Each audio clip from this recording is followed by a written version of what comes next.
If you were to punch someone in the face and then tie your hands behind your back, it would be a pretty stupid thing to do. And that's exactly what we've done here. Okay, welcome back, guys. Farship Performance there. My name is Tim Davies, dropping truth bombs on your personal battlefield, helping you to win the wars you're fighting. Unfortunately, the war that our politicians have got us into is probably one that we're not going to be able to survive. I flew with StormShadow missiles for a long time on the Tornado GL4. Pretty much looks like this then. This is a 617 aircraft, StormShadow on the bottom. On the outer part of the wings there, you've got the actual fuel tanks themselves. And on the right on the outside of the wings, you've got some self-defense suite. This aircraft doesn't exist anymore. We now have Typhoon. That can drop StormShadow. It's not an easy thing to deliver. The actual target itself, as I've spoken about before, actually needs a lot of work. And what that means is the target needs to be programmed into the missile system. It's a very intricate thing to do. It's not very easy. And we're definitely not going to give that information away to a country where we don't know where it's going to be disseminated to. So the missile itself can fly for about 100 to 150 miles. We've just used it against Russia. So we've actually fired this missile into, well, Russia itself actually, and they're saying Ukraine's done it, but I don't believe that for a second. So how have we delivered this? Was it the Royal Air Force? I cannot confirm or deny because I don't know, to be fair. But what I do know is when I flew with this missile, going back to around about 2007, there was only one way it was delivered, and it wasn't delivered from anything that was not British owned. So our Defence Secretary then, John Healey here, has said that he's not going to get into any further operational details on what's happened, but he won't confirm reports that Ukraine has fired a UK-made long-range missile into Russian territory. He's not saying that. We know that America is going to deliver Atacms and fire those in, and obviously we're going to fly the StormShadow as well against targets. Now, the way the StormShadow operates, going back to that diagram, the missile itself will fly quite a long range, 100, maybe 150 miles by itself at low level or medium level, having been delivered by an aircraft such as Typhoon. The actual target set itself is pre-programmed into the missile, so it can use GPS, inertial navigation system, to get there. And then the end stage, it does pop up, and as it comes over the top, it will look at a series of images to work out where best to enter that building. That's all been pre-programmed. I can't say anything else more about it. But what I am trying to get across to you is it's actually quite delicate way of programming this missile, and it's information that we're not going to readily hand over to someone, especially someone that's not in NATO. And speaking in St. Petersburg, Russian President Vladimir Putin sent a clear warning to the West. Don't allow Ukraine to use your long-range missiles to strike Russian territory. Moscow, he said, would view that as a direct participation of NATO countries in the war in Ukraine. You know how I feel about this war, guys. I'm the same as John Mearsheimer, Jeffrey Sachs.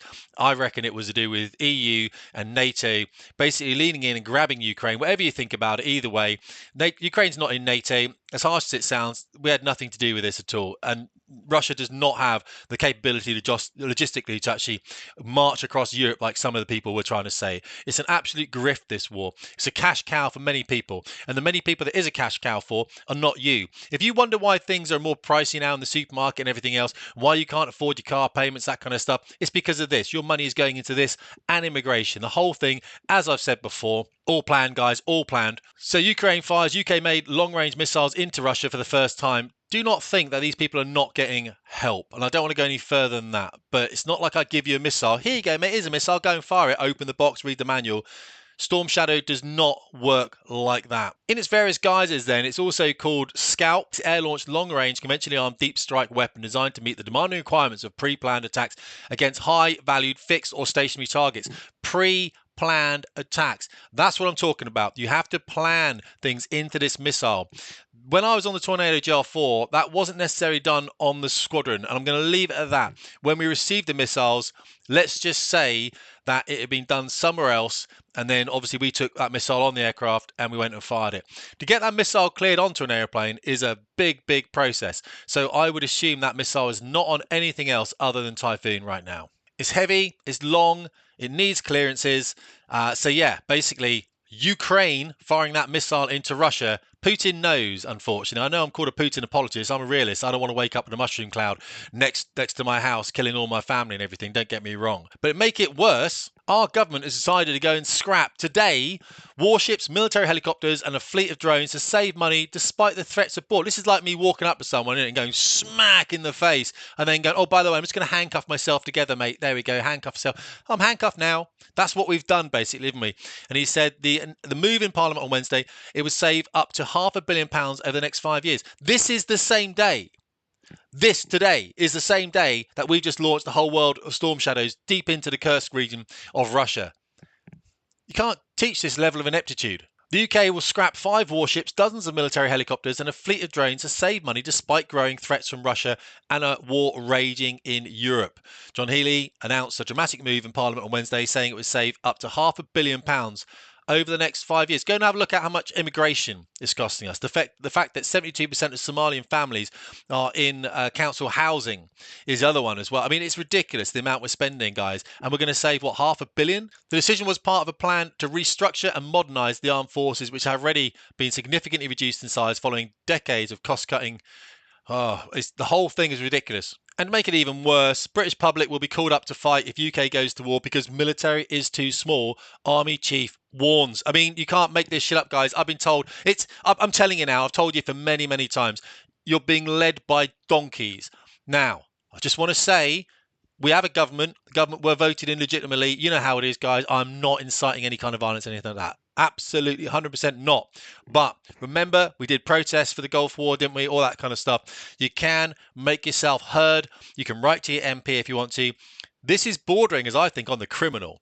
Absolutely. You know what I mean? This whole thing. We allow our governments, and this is the Conservatives as well, to run the military into the ground. And then we say, you know what, we're going to call up the British public. To be fair, I don't know where they're going to get soldiers from, where the public are going to be from. Men like this, former soldiers are being jailed in the UK. It's absolutely ridiculous. It's so out of control now. I don't even joke about it anymore. It's like sinister. You know when it's like that? When it's like, okay, I've got to be careful what I say on here now. Like legitimately. My mum phoned me up yesterday. She said, just got to be careful, Tim. There's obviously roles we have in families, but they can't afford me to go to jail, basically. And I was kind of laughing. She says, no. You got to be careful. And what are we scrapping? Well, HMS Albion and Bulwark, the Royal Navy's 2 amphibious assault ships that the Royal Marines use. A bit long in the tooth, granted. 17 Pumas, 14 oldest Chinook helicopters. So there's our heavy lift capability gone. 47 Watchkeeper drones. Well, it doesn't really matter because the Army keeps crashing them anyway. £5 million each. Ah, you smoking crack. I wouldn't have said that, to be fair, but you can't really use them in poor weather anyway. Northumberland Type 23. They're going to bin her. And 2 RFAs, Wave Knight and Wave Ruler. Seriously, we're getting rid of the RFAs. We've got to be careful of that, guys. Royal Fleet Auxiliary. I was a naval officer for 5 years. Honestly, that's how the Navy is supplied around the world. What's replacing them then? Crikey. The Ministry of Defence say the equipment that is being axed, the term used is accelerated retirement, was selected because it was outdated and military chiefs need to focus, finite money and personnel. Instead of weapon systems, you're not getting personnel. That's why you're asking me to rejoin. Look, people know what's going on. We're just rolling ourselves into this Third World War. The Third World War's already been happening. If you look at it, it's Russia. It's got North Korean troops in there. I think it was like 12,000 North Korean troops on the border there. Look, guys, I'm not putting anything out there. All I'm saying is, look, have a look at this. Be aware of it. That's all it is. Don't be lied to by your government or anything. Open eyes, read about it, get on Twitter or something, just read different sources. Don't read one source, read different things, all right? Talk to your family about it as well. Something weird's going on here. We all know it, okay? I'm not a conspiracy guy. You know me, guys, in the military for 20 years. I'm just saying, when we start punching people in the face and then we tie our hands behind our back, all that Putin respects his strength, and he doesn't see any in the UK. Tim Davies, Fast Hit Performance.